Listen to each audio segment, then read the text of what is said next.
Intermittent fasting, इसके ऊपर friends बहुत सारे सवाल मेरे पास आए, तो मैंने सोचा कि एक डिटेल वीडियो इसके बारे में बनाती हूँ। करनी चाहिए इंटरमिटेंट फास्टिंग या नहीं करनी चाहिए, इससे वजन कम होता है या नहीं होता है, किस तरह से करनी चाहिए और उसके फायदे नुकसान क्या हैं और क्या हर कोई इसे कर सकता है। तो चलिए शुरू करते हैं। हेलो एवरीवन, मैं लता सबरवाल हूँ and thank you so much for watching my channel.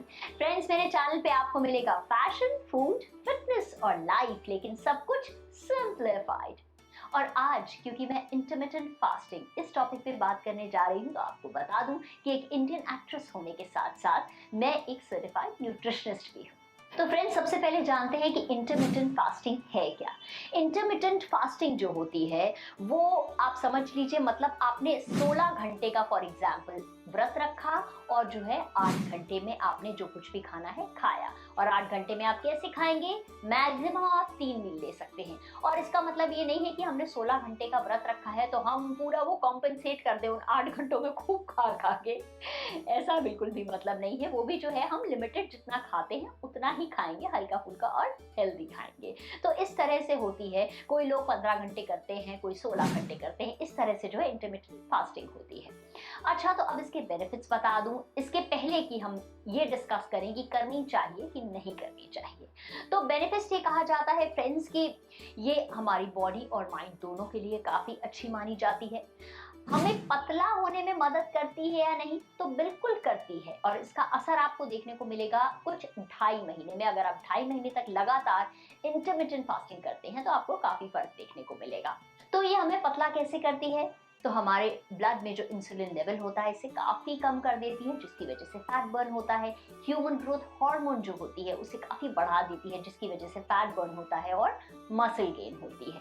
उसके साथ साथ जो है हमारी सेल्स को रिपेयर करती है और जो भी सेल्स के वेस्ट वगैरह है उन्हें सब साफ कर देती है, हटा देती है बॉडी से। और ये भी कहा जाता है कि ये कैंसर को भी प्रिवेंट करती है, वेट लॉस तो करती ही है। तो बहुत सारे फायदे हैं इंटरमिटेंट फास्टिंग के। लेकिन अब चलिए ये डिस्कस करते हैं कि क्या हम सब कर सकते हैं इंटरमिटेंट फास्टिंग। तो मेरे कुछ सवाल हैं जो मैं आप लोगों से पूछना चाहती हूँ और आप खुद सोच के उनका जवाब दीजिएगा कि आप इंटरमिटेंट फास्टिंग कर सकते हैं या नहीं कर सकते। अच्छा फ्रेंड्स, तो अगर आप वीडियो एंजॉय कर रहे हैं, यूजफुल लग रहा है, तो प्लीज सब्सक्राइब कीजिएगा, लाइक कीजिए, शेयर कीजिए अपने फ्रेंड्स में, फैमिली में, कमेंट कीजिए। मैं हर कमेंट का जवाब देती हूँ। और आप मुझे इंस्टाग्राम पे भी फॉलो कर सकते हैं बहुत सारे अलग मोटिवेशनल स्टफ के लिए। सबसे पहले तो ये कहना चाहूंगी फ्रेंड्स कि हमारे शरीर को हमसे ज्यादा और कोई नहीं जान सकता है। एक इंसिडेंट शेयर करती हूँ।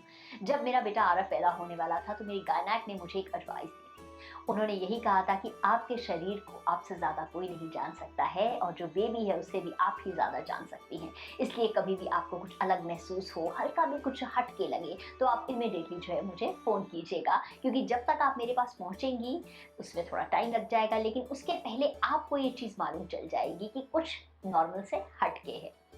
अच्छा, तो खैर इंटरमिटेंट फास्टिंग पे हम वापस आ जाते हैं।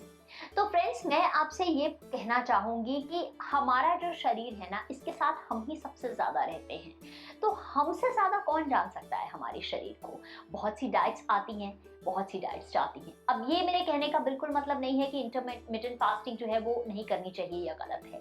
मेरा सिर्फ ये कहने का मतलब है कि आप अपने शरीर को जानिए, आपको सूट करती है कि नहीं करती है, उसके बाद ही कीजिए, भले उसके बहुत सारे फायदे क्यों ना हो।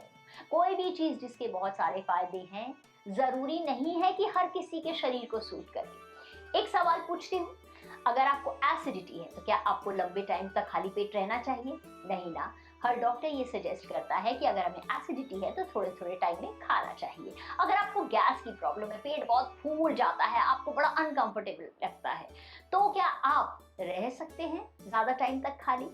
अगर आपको चिड़चिड़ापन होता है खाली पेट रहने से, जैसे कि मुझे होता है, मुझे अगर टाइम पे नाश्ता खाना ना मिले ना, तो आप समझ लीजिए बस मैं मतलब मेरा अलग ही रूप धारण हो जाता है उस टाइम। इतनी हालत खराब होती है, मेरा बीपी ड्रॉप होने लगता है, चिड़चिड़ापन होता है, यहाँ तक कि संजीव जी से कई बार झगड़ा भी इस चक्कर में हो जाता है। वो समझ जाते हैं इसको भूख लगी, भाई पहले इसको कुछ खिला दो। तो ऐसा भी होता है। हार्मोनल चेंजेस होते हैं हमारे अंदर, फीमेल्स के अंदर खास करके बहुत ज्यादा होते हैं। पीएमएस होता है उस टाइम पे हम वैसे ही चिड़चिड़े होते हैं और कभी कभी जो है कुछ खाने की क्रेविंग्स भी होती रहती है हमें कि हम ये खाएं या ये खाएं, ये भी होती रहती हैं।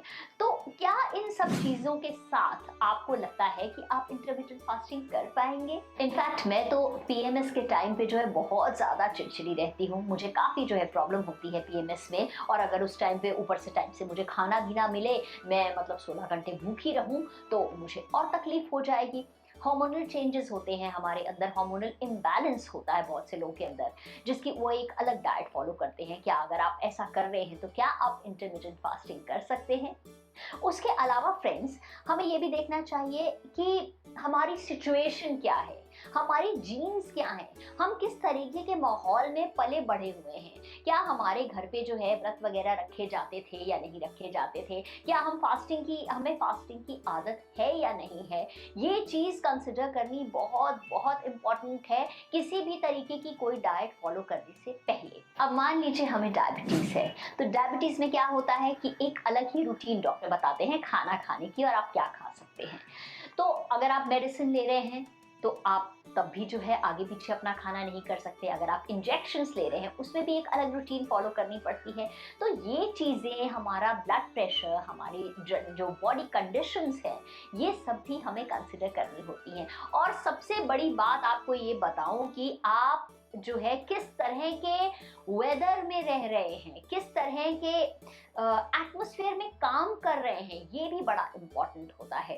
मौसम बड़ा इम्पॉर्टेंट है। बहुत ज़्यादा ठंड होती है, अगर हम खाली पेट काम पे निकल जाएंगे तो कहते हैं ना पेट में ठंड पकड़ लेगी, और होता भी है ऐसा। कहते हैं ना घर से कुछ खा के ही निकलो। लू चलती है जहाँ पर बहुत गर्मी होती है, एक्सट्रीम क्लाइमेट होता है हमारे यहाँ पर, वहाँ पे अगर हम खाली पेट निकल जाएं तो डेफिनेटली हमें हीट स्ट्रोक हो जाएगा। और हमारा काम किस तरीके का है? क्या हमारा काम ऐसा है कि चेयर पे बैठ के हमें पूरा दिन एक जगह पे काम करना होता है, या फिर हमारा बहुत भाग दौड़ वाला काम है, हमारी सेडेंट्री लाइफस्टाइल है, या हमारी बहुत एक्टिव लाइफस्टाइल है? क्या हम रोज एक्सरसाइज करते हैं या नहीं करते हैं?